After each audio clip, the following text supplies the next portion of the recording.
Ito lumang luma na to, nasa mga 15 years na to. Marami na tong problema. Ayan o. Ayan. Kita niyo yan. Ayan. Problema yan. At saka sinabihan ko na sila ngayon February 10, 2026 na ito ay papalitan na. Kasi period 22 pa to. Balang araw wala nang period 22. I-peace out na yan.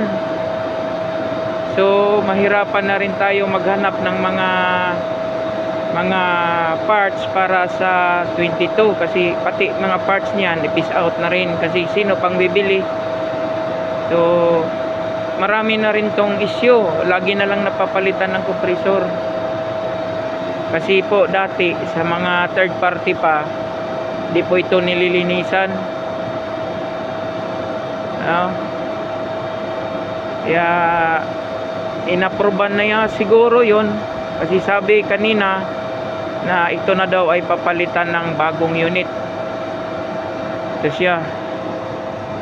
Papalitan na to ng bagong unit. Hindi ko na to pinaandar kasi ganun pa rin ang issue, paulit-ulit. Kasi malaki yung room tapos ginawa nilang freezer maliit lang.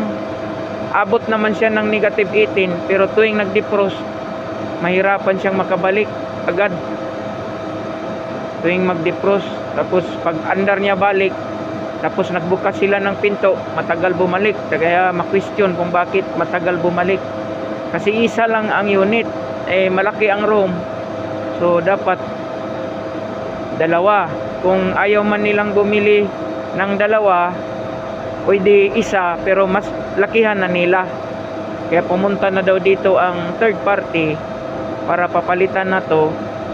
Either ang Freon gagamitin 134A or 404. So depende na sa third party kung anong advice nila sa may-ari dito.